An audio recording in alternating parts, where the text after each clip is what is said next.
Hakuri, my friend, it is time to cook!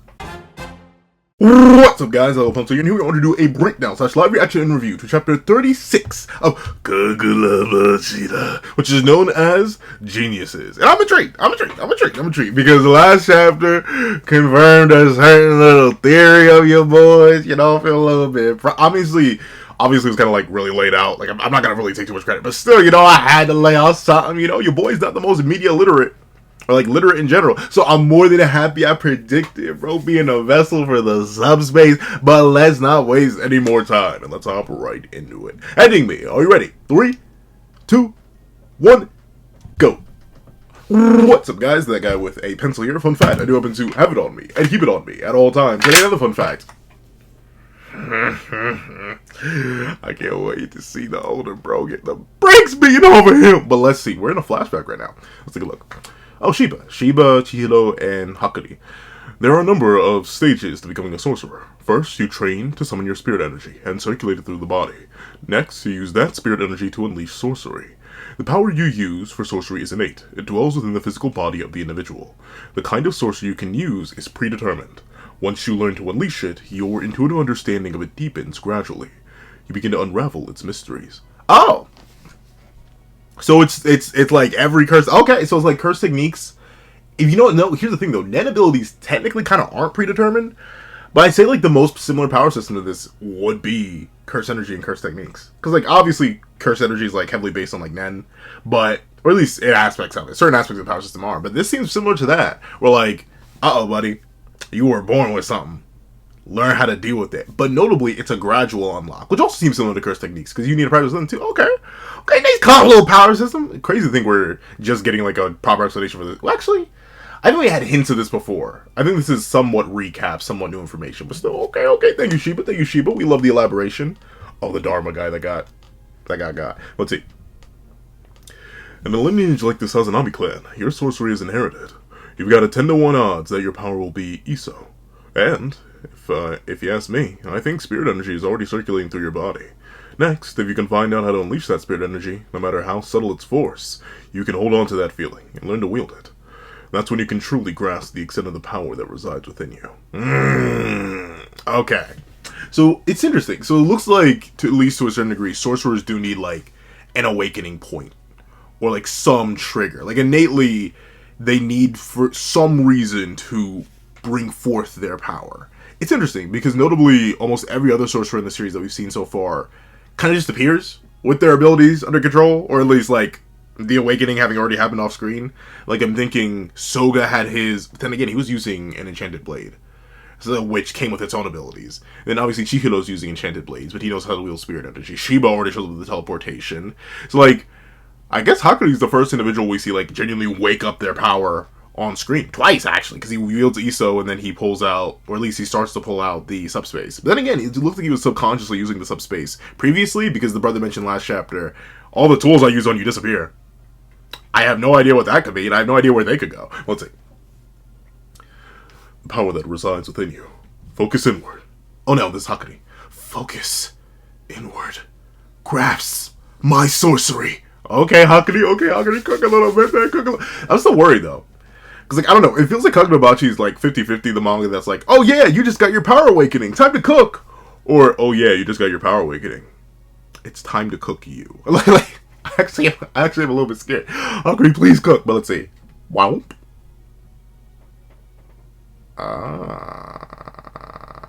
Okay.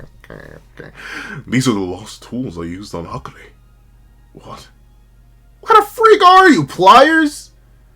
Jump rope? I don't even know what that is. What is that? Is that a shovel?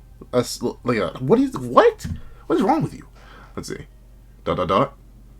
It's not just Iso. It's not just Iso. There's another power within me. Yeah, I thought he would. Okay, that's interesting. I thought he would end up as like a backdoor to the main subspace. And unless that ends up being the case, and this is like a little temporary other area within the subspace, it looks like Hakuri has his own subspace. Interesting. Bro really has his own Kamui dimension. I see you, Obito. I see you, Obi. Okay, let's see it. I'm starting to understand. This can't be. You will inherit this, Soya. Once I pass this power on to you, you'll no longer be able to use Iso. Interesting. Aside from basic movement and barrier sorcery, fundamentally, a person can only wield one type of power. That is, unless you're a genius, like the first patriarch of our lineage. The first patriarch was different? Hakuri's the second coming of a okay, that's why the chapter... Oh, I see the vision. The second coming of the genius. It's Hokozano Sensei? Am I remembering it? Did I get that right? Is it Hokozano Sensei? Hokozono Sensei. I was close. But okay, I see it. Interesting. But then why was his potential so low? I guess that's neat though. It seems like this may be like something that's passed down and not inherited. But I guess that makes sense. I kind of thought I'll admit, I guess I was kind of wrong about my like theory crafting, because I thought ultimately the father was preparing Hakuri to receive the subspace, the storehouse. But no, it looks like the head of the Sazanami clan was never going to pass it to him. So like he just generally didn't like his son. Wow. Darn. But okay, jeez. The first patriarch was different. Ooh, the design is trippy. Let's see. The first patriarch was born with the ability to control both the storehouse and Iso. He was a maverick, unlike anything ever seen in the world of sorcerers. Hakuri, my boy. Your stocks rise by the second, my dear. Let's see. Not only could he wield the two types of power, the sorcery to create the storehouse in subspace was itself heretical. As a result, the storehouse isn't inherited by blood. Instead, it's passed down through a ceremony. How did they figure that out? I guess maybe the original was like, none of you got it, and all the kids were like, none of us, pops, and he was like, well, shoot, I gotta figure out something. I wonder how, like, that implies that sorcery just maybe because it's a bloodline or lineage thing, but that kind of implies that if you do have a type of sorcery that your kid doesn't, or maybe, who knows, maybe it's a universal thing, you could hypothetically pass down sorcery. Of course, it appears you can only use one at a time, though. So when you pass down sorcery, you're essentially overwriting the save file of the original magic that a sorcerer had access to. Which, depending on the sorcery you're giving or getting, is an upgrade or a downgrade. I guess it really depends on, like, if you can do it by force. Because he says ceremony, not, like, ritual or anything. So, like, maybe there is, like, a whole special process, so you can't just, like, randomly give someone a bad power. But, like, imagine if you could sort of, like, Pokemon it, where there's an item in Pokemon called Lagging Tail. And Sableye, back in the day, used to run it, and they would swap the Lagging Tail onto you, and then you'd always go last. So, maybe there's a scenario like this, where you could, like, ability swap, or, like, use Trick, in a sense, with magical abilities, and give someone something bad to override their good ability. But once again, this may just be a bloodline thing, so let's see. It's a sacred power, and it comes with a price. So it can't be Tenri. Tenri has rare talents, but not like yours. The boy will become the strongest warrior, and you will be the patriarch, Soya. Oh, okay. Well, I'm still not convinced that this guy can't fight. Like, especially with the whole subspace at his disposal, I'm not expecting him to be like War Arc Obito or anything. But you mean to tell me you got a whole separate pocket dimension, you ain't got hands? You really relying on your kids like that? Where are your brothers? Where are your siblings? Huh? Where'd they go? You eat them? Like in terms of like consuming them in the subspace and getting the power. Like, I don't know. Something seems a little bit suspicious. I don't fully trust him. I don't trust the word that comes out of this guy's mouth. But interesting. So Tenri's even stronger than Soya, despite being younger than Soya and smaller than Soya. Interesting. Or maybe it still is a case of like the patriarch kind of just playing games and be like, yes, Tenri will become the strongest warrior. Soya, I know it will be you, but I need you, the strongest, the real strongest, to actually protect the dangerous power. But once again, that feeds back into my theory that this guy's secretly swole. I don't know. I like to believe he believes in his kids, but no. Nah. He don't seem like the type. But let's see. Do you understand? It's time for you to heed your station and forget about Hakuri. Don't fixate on that failure. Okay, so yeah. The dad really saw nothing in the kid. Wow, gee, that's crazy. It's because he's a failure that he's so endearing. You're a sick man. You're a sick, disgusting, poor excuse for a creature. Still better than Panda. But that's not a high bar to clear. In fact, the bar is subatomic and in the depths of the Earth's core. So really, by being like half a step above Panda, you aren't doing good. But let's say, once you understand your power and learn to... Oh, this is Shiba. Once you understand your power and learn to use it intentionally. Oh, and learn to intentionally infuse it with spirit energy and command it freely, you'll be a sorcerer. Okay. Shiba, I still need to see you cook some more, though, bro. Shiba. I'm waiting for the 5-star meal, my boy. It better be delicious. I'm waiting for Shiba. Don't think I'm gonna let you slide just because Chihiro pulled up to take on Tenri. I'm not forgetting that easily. Let's see. Thumbnail. I'm only halfway through the chapter. Maybe there's another something that's in the thumbnail, but thumbnail material right here. Look, he looks so cold. That eye is massive, but he looks so cold. Okay, Hakuri. Banish him to the Shadow Realm. Banish him. Send him into the Shadow Realm. Send him into the shadows, Hakuri. Let's see. This is the mark of the steward of the storehouse and the patriarch of the Sazanami lineage. What? Why does Hakuri have that mask? Does he bear the storehouse within him too? If so, that would explain how he manifested those tools. A moment ago, he activated an Iso, although it was rather weak. Two types of power? That heretical power was never inherited by blood. Nonetheless, I believe that one day it might reemerge in our bloodline. What a shame. And the one you cast away. Wow. Let's see. That genius only commanded by the first patriarch. Oh, yeah, see, this is exactly what I was scared of, though. That's the thing. Kagurabachi so far has shown me that it's willing to make characters look cool, but they will not win. They can get power-ups. They can seem to be about to go crazy. They can be next level. But, like, unless it's set up that they're already strong enough, they are not. They ain't clutching up. No, I'm going to fight back, bro. Fight back. Jeez, straight to the wall. Why you? There's no way. You can't do anything. You can barely stand up. Stop it. Just fall already. Ooh, okay. Oh, you dripping a little bit, big bro. You dripping a little bit. You're also barely holding on, big brother. Oh, that's right, because he had that back shot from Chihiro. I forgot about that. Darn. What a shame, Soya. It's time for you to fall. Like, let's see it. Uh-oh. What is it? Another Iso? You're the one imprisoned in a cage. Ha. You know, so far, Hokuzono Sensei and Nakubu Suzuki, they are two mangaka. At least, once again, I haven't read too many mangaka. I'm not very well studied. But two mangaka that can really make me feel for a character very, very, very, very, very quickly. It does not take much from either of them to just absolutely just tear into my heart and soul. But let's see. You're the one imprisoned in a cage. Those words made me realize the time with you was a balm to my tortured existence. You talk with me, even if it was all lies. Even if if only I'd responded better. If only I'd shown you that there was hope outside the cage. Then maybe you wouldn't have chosen that. I'm still... I need to reread. I need to do a quick little reread. I could have sworn we saw her in there. That may have been someone else, though. That may have been someone completely different. But I still can't believe that, bro. Man. Already one of the most tragic characters in the manga. We are 36 chapters in. And so far, Kagurabachi's been doing really, really well. Like, it's gotten a bunch of color pages. And I believe color pages are, like, an indication of, like, doing well.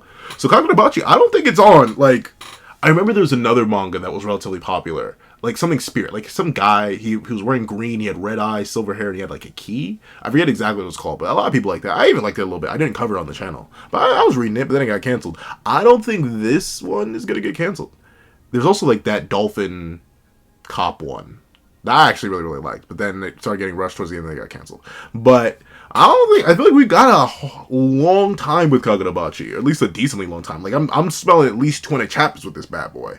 So, if we're getting this tragic early on, I can't imagine the trauma we're about to dive into. The character development's gonna go crazy. Let's see. I'm sorry. Perish! You won't amount to anything! Buddy. If only you knew which one of you was actually the protagonist, my G. Oh, it's gonna make it all the sweeter when you're banished to the Shadow Realm, big bro. Let's see it. This time, I'll prove it. Chihiro, what are you cooking? Oh, well, no, this is a flashback. Ooh, standing on business. Why? Why won't you go down? Why don't you fall?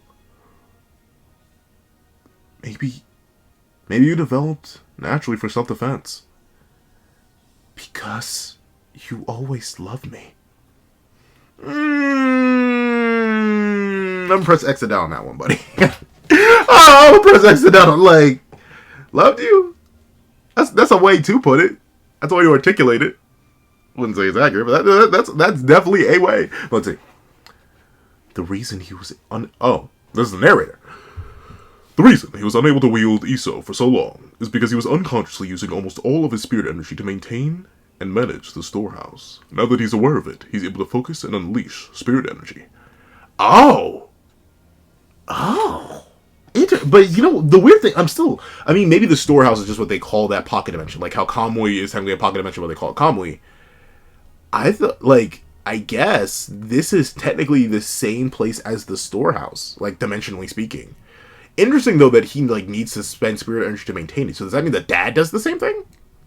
I guess. But then again, he doesn't have another ability, presumably. So I guess maybe it's not as taxing for him.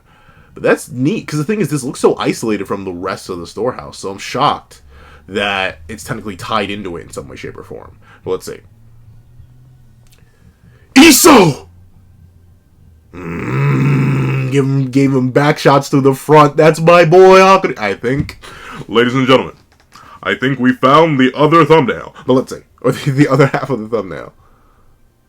Oh, is that it? That it? Wait, no. I mean, don't even. Ooh. No, this is a nice, calm little dynamic panel. I like it. I see Hokuzono Sensei.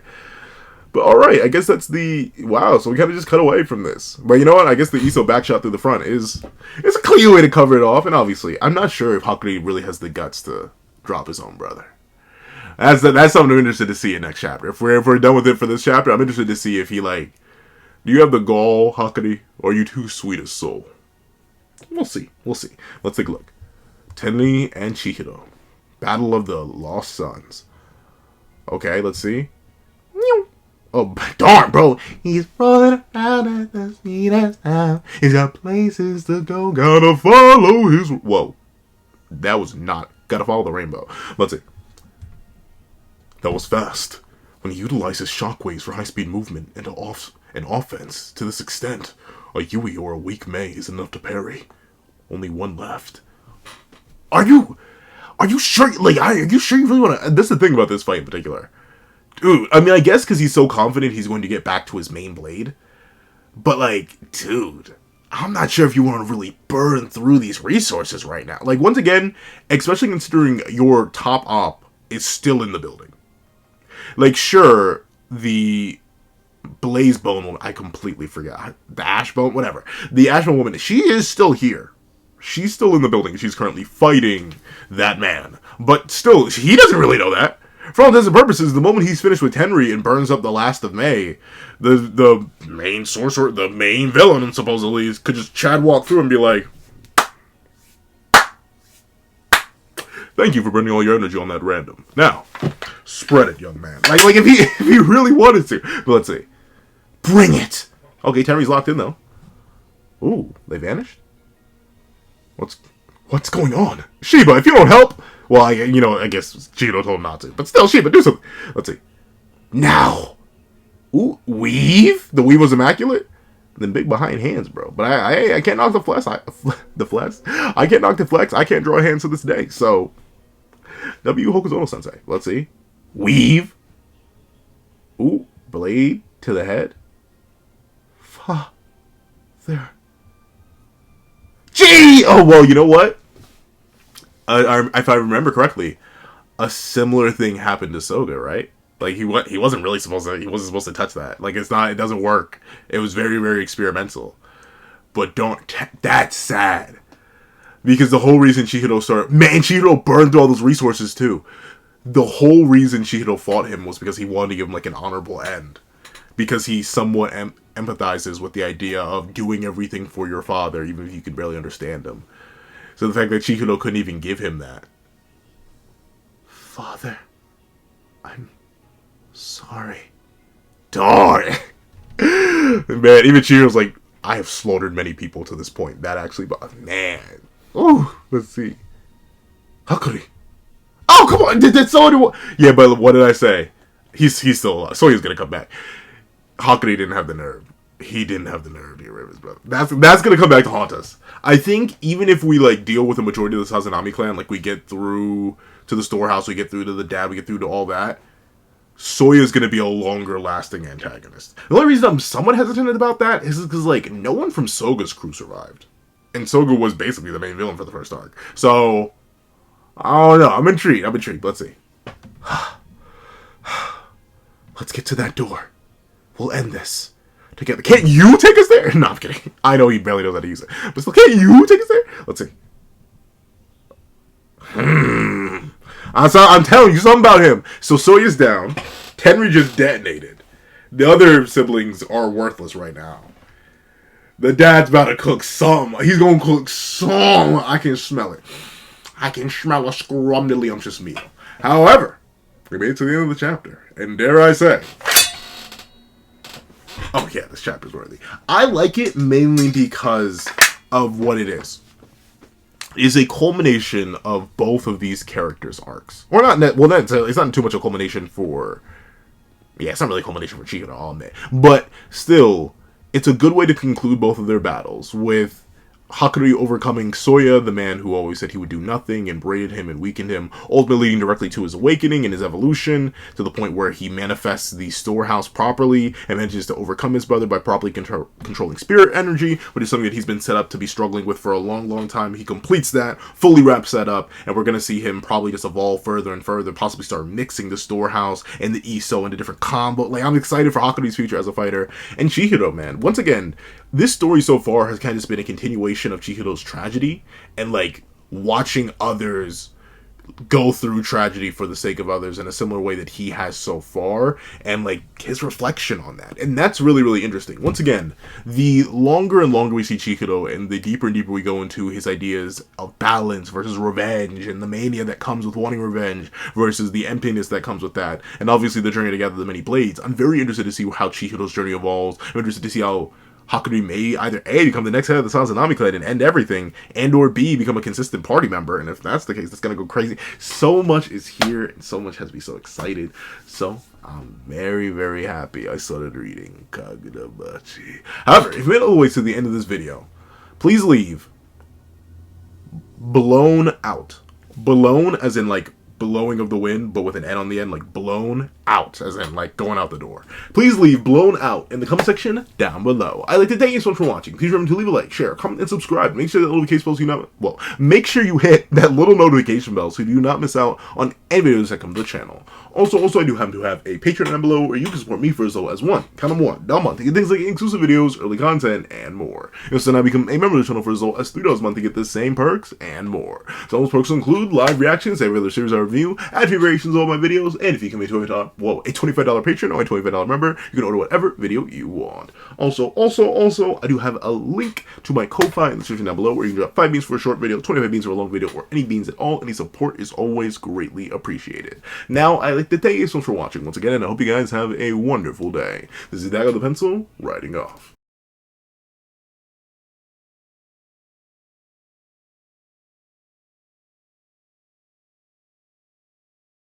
I'd like to give a thank you to our $3 members: Recliner Plays, Greyhound, Atkins Void, Astro, Eternal Flame, King Sukuna, NMA, Real Rare, Paris Arnold, G Prosper, and Red Wolf 4765. And I'd like to give a thank you to our $5 patrons: Steron, Sean, Sammy, Midnight Lord 21, Kevin Encarnacion, Josh Brown, and A+A. And I'd like to give a thank you to our $7 patrons: Autumn Mornings Lazo and Fine. And I'd like to give a thank you to our $10 members, Robbie Uchiha and Jay Warrior. And I'd like to give another thank you to our $10 patrons, Panda Goat, Metal Solid Crisis, Joaquin Munoz, and Joaquin Munoz, along with Idemokami. And I'd like to give a final gargantuan thank you to our $25 patron, Calvin Elder.